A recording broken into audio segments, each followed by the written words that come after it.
If you are an investor, entrepreneur, or even a student of global affairs, this is the time to pay close attention.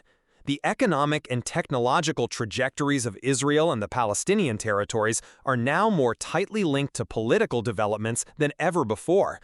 Markets, like people, react not just to laws but to signals. The Knesset's vote is a powerful signal, one that will shape decisions in boardrooms and trading floors from New York to Shanghai. Let's broaden the lens and consider some historical parallels. Throughout modern history, symbolic votes and declarations have often paved the way for real transformation. Think back to the Balfour Declaration of 1917, a single-page letter that laid the groundwork for the creation of Israel 3 decades later. Or consider the non-binding resolutions passed by the United States Congress in the 1950s supporting civil rights, which eventually led to landmark legislation in the following decade. Scenario 1. The vote stiffens Israeli resolve, leading to incremental steps toward formal annexation.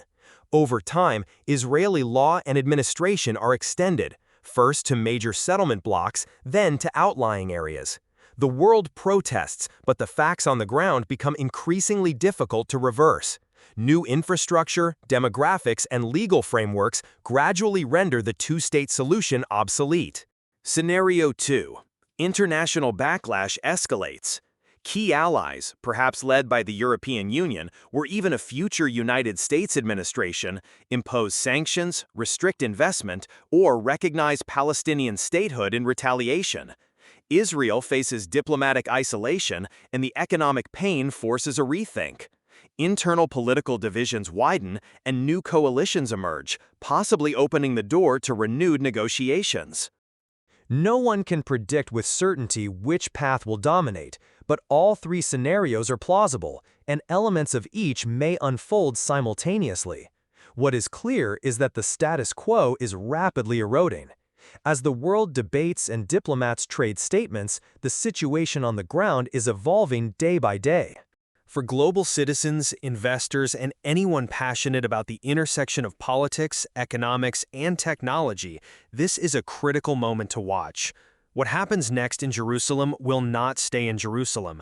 It will ripple through energy markets, investment flows, and technological partnerships worldwide. For example, a sudden spike in regional tensions could drive up oil prices, impact shipping through the Suez Canal, or shift the calculations of multinational corporations weighing expansion in the Middle East. If you are managing a portfolio, pay close attention to companies with significant exposure to the Israeli market or supply chains tied to the region.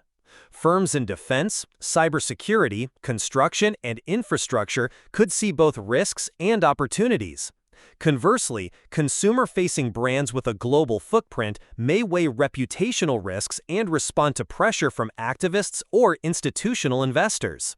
For humanitarian organizations, the new landscape demands agility and innovation. Digital tools, such as blockchain for aid transparency or mobile health platforms, could help bypass some of the obstacles created by political paralysis. Grassroots groups on both sides of the divide are already experimenting with new models of cooperation, from shared water management projects to cross-border tech incubators. Their success or failure could provide valuable lessons for conflict zones worldwide. Above all, this story is a vivid reminder that in our interconnected world, political symbolism can have real, lasting consequences. Every move in the Knesset, every declaration by a foreign minister, every headline in the global press, these are all signals that shape not only the future of the Middle East, but also the contours of the global order. And here's a crucial insight. In past decades, non-binding parliamentary motions have often set the stage for concrete, irreversible changes. What may look like mere theater today can become tomorrow's reality if the right constellation of politics, economics, and technology align. It is the classic pattern of history: first the idea, then the declaration, then the deed. So, what should you do now? If you want to stay ahead of the curve, subscribe to our channel for expert analysis on the world's biggest economic and technological shifts. Drop a comment with your thoughts. Who do you think stands to gain or lose the most from this historic vote? How do you see the political, economic, and technological dominoes falling? And do not forget to hit the bell icon so you never miss our next deep dive into the forces shaping our world. As the dust settles over Jerusalem,